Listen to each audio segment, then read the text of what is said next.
The fastest bike in the garage is sometimes the one that gets ridden the least. A rider spends months chasing a spec sheet. He buys the bike with the biggest number next to horsepower. A year later, it's under a cover, while something slower and cheaper gets all the miles. That's not one guy's mistake. For a lot of owners, that's a pattern. So here's the real question. If more horsepower means more fun, why do many experienced riders end up chasing something else entirely? This isn't a theory. In 2024, NHTSA recorded 6,228 motorcyclist deaths in the United States. That single number changes the conversation. It means the bike that feels most exciting in a parking lot might be asking the most of you every time you take it out, not in an abstract way, in a way that shows up in premiums, in service bills, in whether the bike gets ridden again next weekend. That trade-off, thrill against everything it costs to keep chasing it, is exactly where this story begins. Why does every rider start in the same place? The industry often puts one number front and center: horsepower. You look at a spec sheet, you see peak horsepower, and your brain does something simple. Bigger number, more fun. It's not a dumb instinct. It's a big part of the marketing engine of this industry. Horsepower is the number on the poster, the number in the video title, the number your buddy asks about before anything else. But here's the question nobody asks in that moment. How much of that horsepower will you actually use? A leader class sport bike's true performance envelope is built for a closed racetrack, not a commute. Away from a track, on ordinary streets, with posted limits, stop signs, and traffic, a rider is legally and physically capped at a small fraction of what the bike can actually do, almost all of the time. That gap between what a bike can do and what a rider can actually use is where this whole story lives. If most of that power goes unused, does it still cost you anything? For many owners, it does, constantly. Take the Ducati Panigale V4 R. Its oil and general service interval is every 7,500 miles or 12 months. Its valve clearance service, which requires significant disassembly to access the valve train, comes due every 15,000 miles. That's not a routine oil change. That's a specialized job, and it isn't cheap. Modern electronics have made bikes like this easier to manage than they were a decade ago. Traction control, wheelie control, quick shifters, and other systems mean a modern leader bike is far more forgiving than it looks. But taming the power doesn't tame the cost. High-performance bikes often run sport-focused tires, and those can wear faster and cost more than longer life touring or commuter tires. Insurance still reflects the risk category. Fairings still cost more to fix. Electronics make a fast bike easier to manage. They don't make it cheaper to own. And to be fair, some riders know all of this going in, and the bill never bothers them. That's a real answer too. We'll come back to it. Zoom out for a second, because this isn't just an owner's personal experience. It connects to patterns across the industry. Supersport motorcycles have historically shown a much higher fatality risk than cruiser and standard categories. That's not a marketing claim or an owner's opinion. It's a documented pattern in crash data. Insurers and safety researchers aren't guessing blindly about that risk. Those patterns can factor into insurance pricing, alongside rider age, location, claims history, bike value, and riding record, which is part of why insurance on these bikes often reflects a different category than a standard or naked bike. And that pricing doesn't stop at one bigger number on a renewal notice. It can compound through the whole bike. Sport-focused tires suited to that performance envelope tend to cost more and wear faster. A fairing crack that would be a simple plastic panel on a naked bike becomes a specialized, painted, aerodynamic part on a superbike. Many of the places where the bike was engineered to do more end up costing more to maintain too. Which means the ownership tax isn't just a personal story.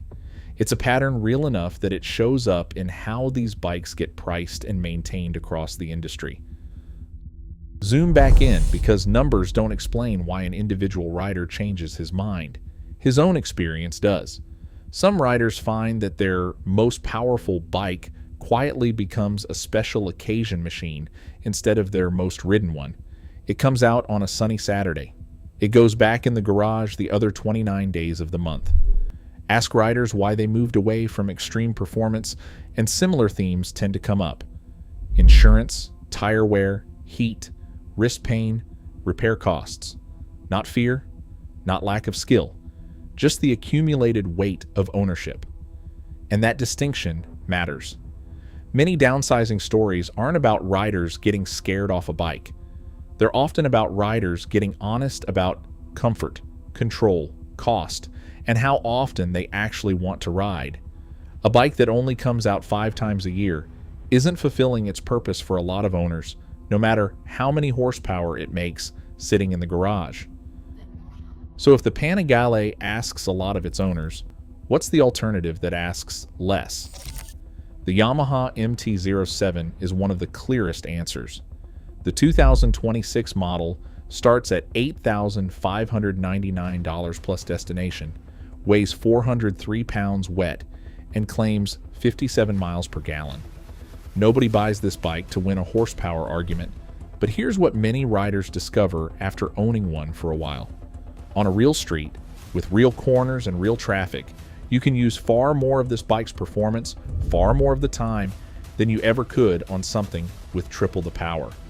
That's the trade nobody explains up front. A bike you can actually open up more often can end up more satisfying for a lot of owners than a bike you're always holding back. And this isn't one bike proving one point. It's a whole category built around a similar lesson. The Honda CB500 Hornet, starting at $5,899 plus destination, competes on low ownership cost instead of excitement. The Suzuki SV650 and GSX-8S trade superbike prestige for real road torque and mechanical simplicity. The Kawasaki Ninja 500 and Z500 let riders push harder, more often with less stress about the consequences. Different badges, a similar discovery. For many riders, enough power used constantly beats huge power used rarely. To be clear, this isn't a claim that middleweights are automatically more fun for everyone. It depends on what a rider actually wants. But for a lot of experienced riders, enough power used often quietly starts beating huge power used rarely. Zoom out one more level, because riders aren't the only ones who've noticed this pattern. Manufacturers have too. Look at how many separate companies are competing hard in exactly this space right now.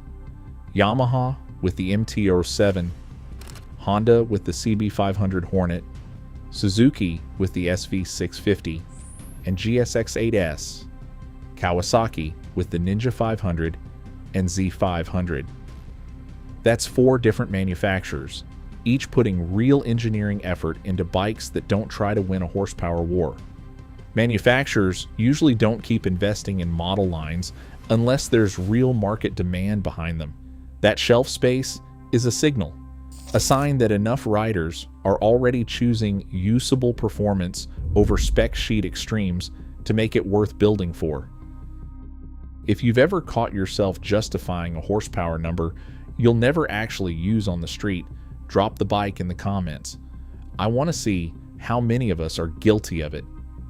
And if you're the kind of rider who'd rather know this stuff before you buy instead of after, subscribe, because that's exactly what this channel is built for. So does that mean experienced riders just want less bike? Not exactly. Some want performance to do a completely different job. The Yamaha R7 and Aprilia RS 660 prove the choice isn't all or nothing. They keep sport bike feel, the stance, the connection through corners, without the full intensity of a leader class machine. They're still less comfortable over long distances than a standard. That trade-off doesn't disappear. But they show a rider can keep sporty character without signing up for everything that comes with a full superbike. Push that idea further, and you get bikes like the Yamaha Tracer 9, sport touring and adventure sport machines that ask performance to cover long days in the saddle in changing weather with a passenger and luggage on board. That's still performance. It's just not the kind a spec sheet measures, which is really the whole point. Comfort becomes performance the moment a rider actually puts real miles on a motorcycle. Horsepower gets measured in a straight line on a dyno in ideal conditions. Comfort gets measured in the 4th hour of a ride, in the rain, on the way home. Only one of those numbers shows up on a spec sheet. The other one often decides whether the bike gets ridden again next weekend. That question, where the money goes instead of into horsepower, is really just a variant of the same question this whole documentary is built on. And the next bike proves it's not about spending less at all. The Honda Goldwing weighs 806 pounds in standard trim and comes with a 3-year transferable, unlimited mileage, limited warranty. The kind of coverage a manufacturer typically only offers when it expects the bike to rack up serious distance. Riders who choose it are often still spending significant money on a motorcycle, sometimes more than they'd spend on a sport bike. They're just not spending it on horsepower. They're spending it on comfort, distance, and the ability to bring a passenger along for hours without either of them suffering for it. This tracks with a broader ownership pattern, not just one bike's spec sheet. Some riders move from sport bikes into touring machines specifically because they start valuing range, luggage capacity, and wind protection over outright speed. The Goldwing sits at the far end of that shift. Not a bike bought despite lacking sport bike urgency, but one bought because comfort over distance became the actual priority for that rider, which raises the stakes higher than anything so far. This isn't a rider deciding what he wants for himself anymore. It's a rider deciding what an entire day or an entire relationship on the back of the bike is going to feel like. Remember that promise a few sections back that not everyone is bothered by the bill? Here's where that rider actually shows up. The Suzuki Hayabusa remains one of the most recognizable performance icons in the motorcycle world.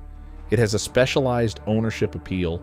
Riders who buy one tend to know exactly what they're signing up for, and they're not confused about the trade-offs. And they're not wrong to want it. This isn't an argument that horsepower is a mistake. It's an argument that horsepower is one value among several, and for some riders, it's still the value that matters most. That's a legitimate, informed choice, not a naive one.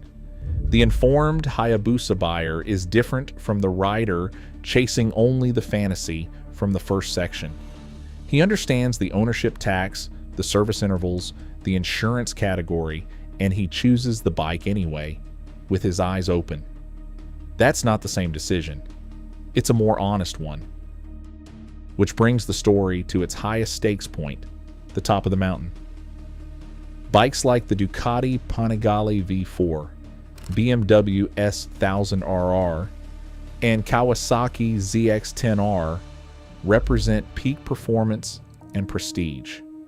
Nobody's arguing otherwise, but they also carry the same high running cost potential we saw with the Panigale V4R service schedule. These can be genuinely incredible motorcycles to own.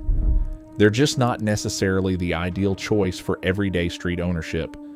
Where most of the miles happen in traffic and errands in the boring middle of life, a spec sheet was never built to measure. That's not a criticism of the bikes.